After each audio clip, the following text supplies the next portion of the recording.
नमस्कार बच्चों, हिंदी की कक्षा में आपका स्वागत है। बच्चों, आज हम भाषा माधुरी पुस्तक का 15वां पाठ पढ़ेंगे, जिसका शीर्षक है बुआ का पत्र। बुआ का पत्र।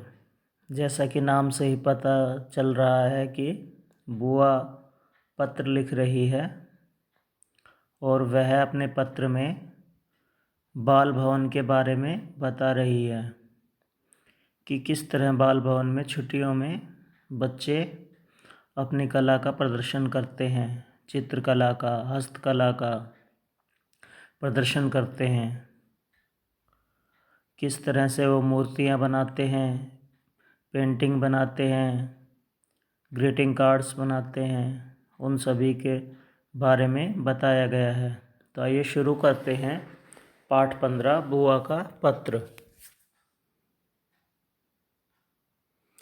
A105 वाणी विहार, दिल्ली 110059।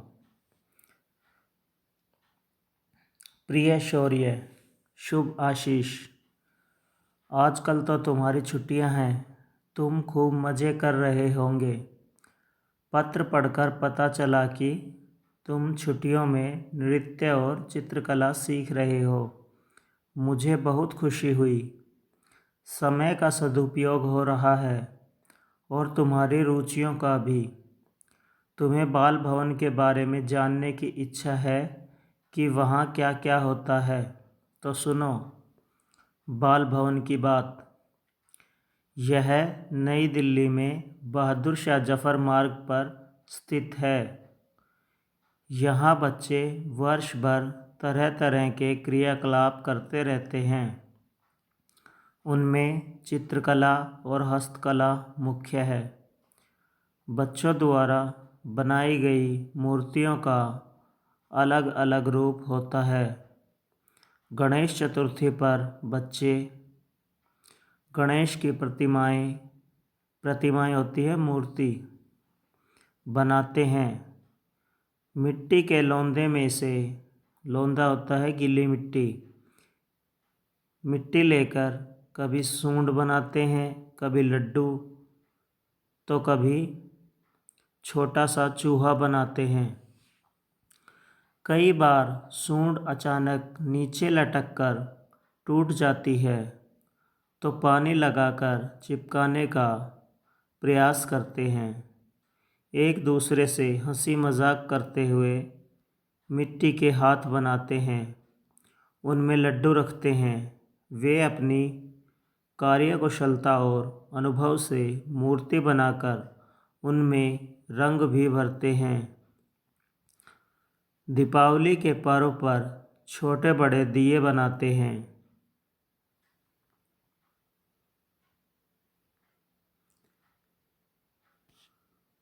उनके कई प्रकार होते हैं, जैसे गोल, चौकोर, तिकोने, षटकोण और अन्य। दीपों को विभिन्न आकार देने के लिए उनके हैंडल, स्टैंड और लटकन बनाते हैं। अन्य त्योहारों पर रंगोली बनाना, पतंग बनाना, ग्रीटिंग कार्ड बनाना, मटकियाँ रंगना और मोमबत्तियाँ बनाने का काम भी करते हैं। बच्चे ये सब काम आनंद लेकर करते हैं। ज़रूरत पड़ने पर वे एक दूसरे की मदद भी करते हैं। समय समय पर यहाँ आयोजित प्रतियोगिताओं में कई स्कूलों के बच्चे भाग लेकर इनाम भी जीतते हैं। यहाँ बच्चों की निराली ही दुनिया दिखाई देती है। बड़े लोगों को त्योहारों में कोई नवीनता भले ही दिखे, लेकिन बालकों के लिए हर त्योहार कोई न कोई नवीन रंग लेकर आता है। नवीनता होता है नयापन। तुम भी तो हर त्योहार पर कुछ न कुछ नया करते हो। भैया भाभी को मेरी नमस्ते कहना, लोहित और धैर्य को ढेर सारा प्यार देना। जब कभी तुम मेरे पास आओगे तो तुम्हें भी बाल भवन में लेकर जाऊंगी।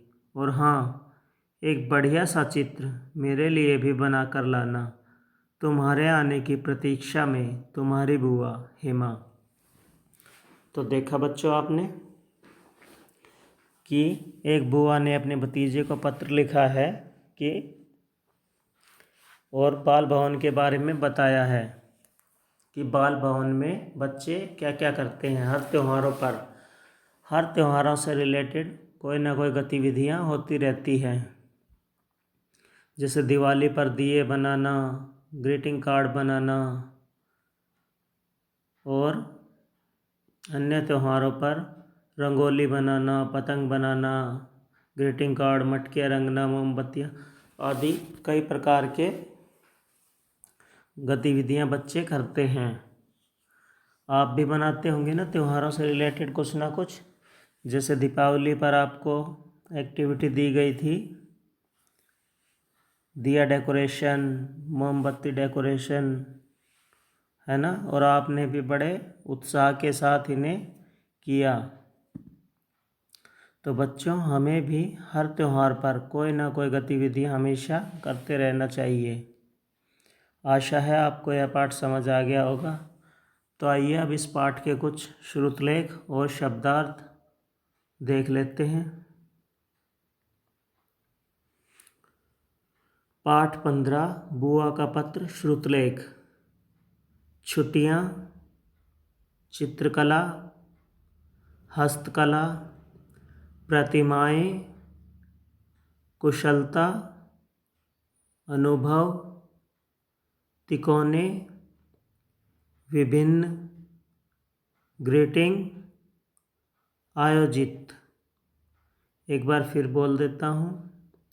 छुट्टियाँ, चित्रकला, हस्तकला, प्रतिमाएं, कुशलता, अनुभव, तिकोने, विभिन्न, ग्रीटिंग, आयोजित। आइए अब कुछ शब्दार्थ भी देखते हैं। हस्तकला यानी हाथ की कला। प्रतिमा जिसका अर्थ है मूर्ति। लौंदा जिसका अर्थ है गीली मिट्टी।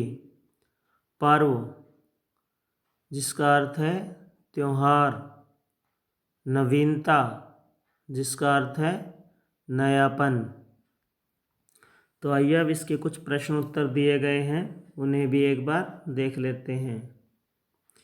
यह पत्र किसने किसके लिए लिखा है? तो आपने पाठ पढ़ा है तो आपको पता चल ही गया होगा कि यह पत्र किसने किसके लिए लिखा है। यह पत्र शौर्य की बुआ ने शौर्य के लिए लिखा है। किसके लिए लिखा है? यह पत्र शौर्य की बुआ ने शौर्य के लिए लिखा है। शौर्य छुट्टियों में क्या सीख रहा था? क्या सीख रहा था शौर्य छुट्टियों में? शौर्य छुट्टियों में हस्तकला और नृत्य कला सीख रहा था। एक बच्चे ने गणेश जी की मूर्ति कैसे बनाई? कैसे बनाई थी बच्चे ने गणेश जी की मूर्ति? एक बच्चे ने गणेश जी की मूर्ति मिट्टी के लौंदे में से मिट्टी लेकर बनाई। एक बच्चे ने गणेश जी की मूर्ति मिट्टी के लौंदे में से मिट्टी लेकर बनाई। हर साल त्योहार बच्चों के लिए क्या लेकर आता है? क्या लेकर आता है हर साल त्योहार बच्चों के लिए? नया जोश, नया उत्साह, नई मुश्किलें या नई जिज्ञासाएं? क्या लेकर आता है? नया जोश और उत्साह। क्या आएगा इसका उत्तर? नया जोश और उत्साह। बच्चे मूर्ति बनाने के लिए मिट्टी कहाँ से लेते हैं? कहाँ से लेते हैं बच्चे मिट्टी? डिब्बे में से या मिट्टी के लौंदे में से या सड़क पर से? कहाँ से लेते हैं? हाँ जी, मिट्टी के लौंदे में से। क्या है इसका उत्तर? मिट्टी के लौंदे में से। बच्चे गणेश की मूर्ति के हाथ में क्या रखते हैं? क्या रखते हैं बच्चे गणेश जी की मूर्ति के हाथ में? गुलाब रखते हैं। नहीं। लड्डू रखते हैं? हाँ। शरबत? नहीं। क्या रखते हैं? लड्डू। क्या आएगा इसका उत्तर? लड्डू। आशा है कि आपको यह पाठ समझ आ गया होगा और आप इसके शब्दार्थ और श्रुतलेख अपनी नोटबुक यानी कॉपी में लिख लीजिए। Thank you.